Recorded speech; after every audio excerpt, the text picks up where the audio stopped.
She sold the family house for a fortune. She signed the contract, she took the deposit, and she had never owned a single brick of it. Her younger sister did, the quiet one, who once signed a piece of paper without reading it. But to understand how a woman sells a house that was never hers to sell, that is case 3, we have to open the file at the beginning. We start with case 1. This is the archive. I keep the files most families would rather burn. The quiet betrayals that happen around deathbeds and dinner tables and solicitors' offices, and the quieter justice that tends to follow them. Every case here is invented.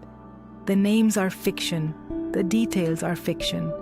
But if you have ever sat inside a family and felt the floor was not quite level beneath you, you will recognize all 3 of these.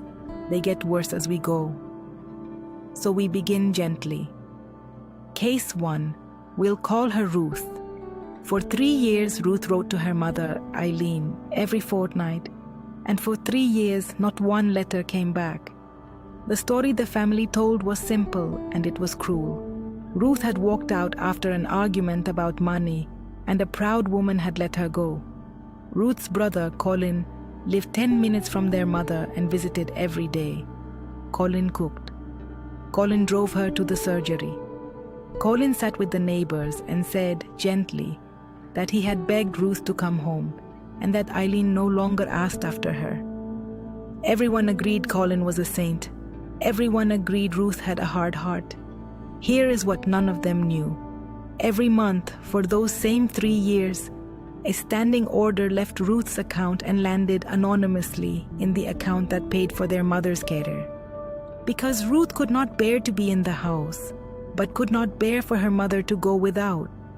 She never told a soul. She thought she was buying the one thing she could still give. Eileen died on a Tuesday. Colin handled everything as saints do. And it was Colin who asked Ruth at the funeral in front of the aunts whether she had finally come to feel ashamed. Ruth cleared the house because no one else would. In the wardrobe, behind the winter coats, she found a shoebox. Inside it were 41 letters. Not hers, her mother's. 41 letters Eileen had written to Ruth over 3 years, sealed, stamped, addressed in a shaking hand, never posted.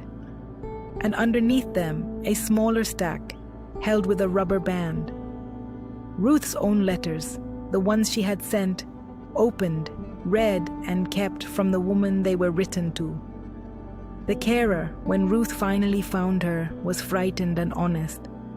Colin had told the agency that Ruth was estranged and abusive, that no contact was to be passed either way. He had told his mother that Ruth never wrote. He had swept Ruth's letters into a drawer. And for 3 years, he had been the only signatory on Eileen's accounts. The accounts a hidden daughter had quietly kept full. Because that was the point. A grieving, forgotten daughter does not audit anything. A woman who believes her mother stopped loving her does not ask where the money went. Colin did not intercept the letters out of spite. He did it so that no one would ever stand close enough to the books to notice what he was taking out of them. Ruth took the shoebox, the carer's statement, the care agency's contact log, and 3 years of her own bank records to a solicitor, and then to the police. The letters proved contact. The log proved the lie.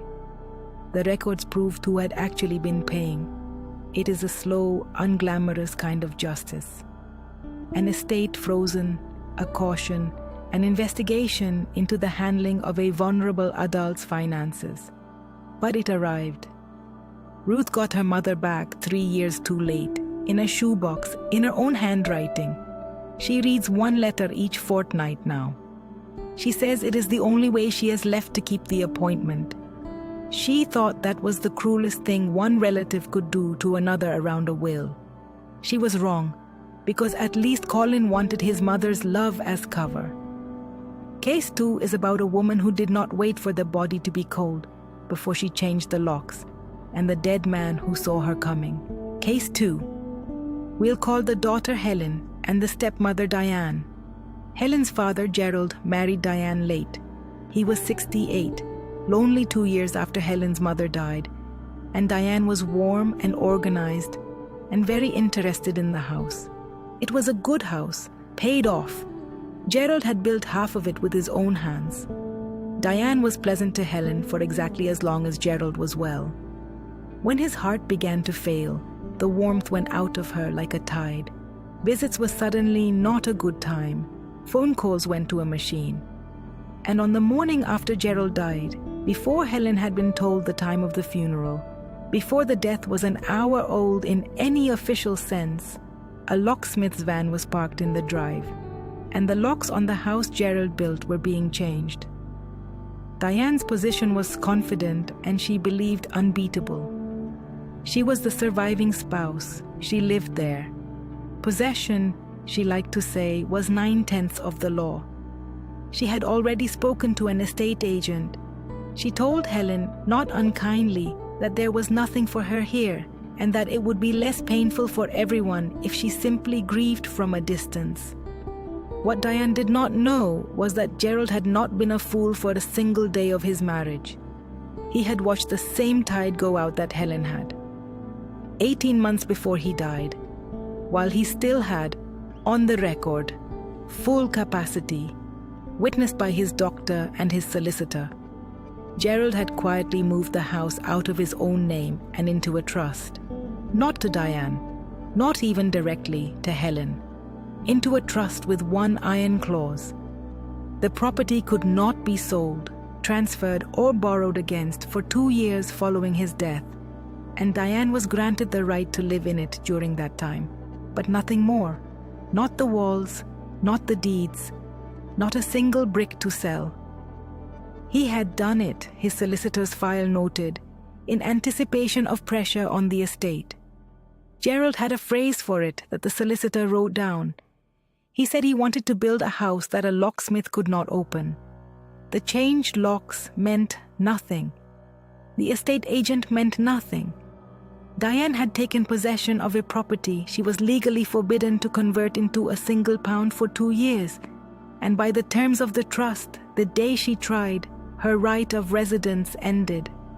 She had shown her hand for a house that was never going to be hers, and in doing so, she had documented, in a locksmith's invoice dated the morning after a death, exactly the kind of person the trust had been built to stop.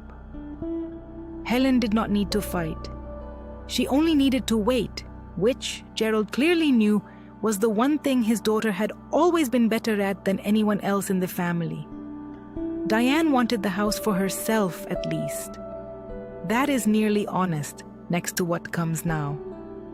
Case 3 is about a sister who sold a family home that was never hers to sell, and the man she was going to marry, who put his own stamp on the paperwork that ruined him. Case 3, 2 sisters, Vanessa, and the younger one we'll call Nora. When their mother went into the care home, there was a paper to sign. There is always a paper, and Vanessa, who managed everything, slid it across the kitchen table and told Nora it was just the care funding forms. Nora signed where the little pencil crosses were. She didn't read it. You don't read things your big sister hands you. A year later, the mother died, and within a month, the family house was under offer. Nora only found out because a neighbor congratulated her on the sale. Vanessa had listed it, accepted an offer, and instructed a conveyancer. And the conveyancer, as it happened, was Vanessa's fiancé, Alden, a solicitor who also held a notary seal. He had certified the signatures, he had witnessed the deed. The sale was, on paper, airtight, and Nora was going to walk away with nothing but a share Vanessa generously described as her half, after costs. Then the buyer's title company sent a letter, and Vanessa stopped sleeping. Because the paper Nora had signed at the kitchen table, a year before, was not a care funding form. It was a deed of trust. Their mother, quietly, with her own solicitor, without telling Vanessa, had moved the house into a trust and named Nora, the younger one, the one who never read anything, as sole trustee. Vanessa had never held title to the house at all.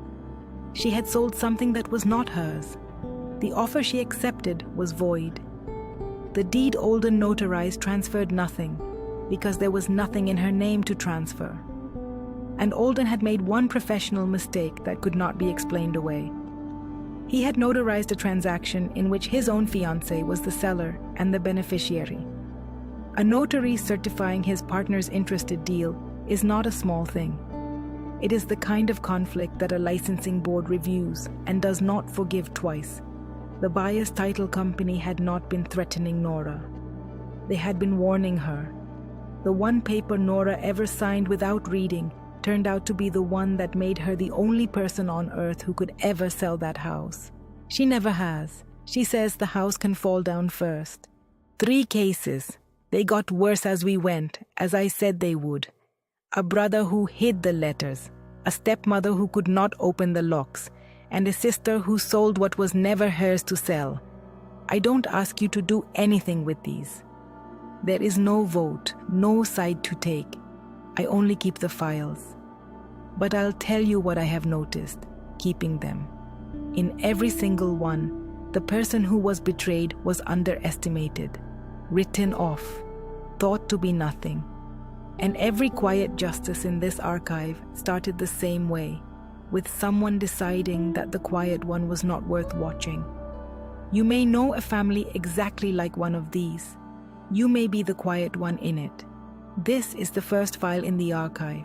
It will not be the last.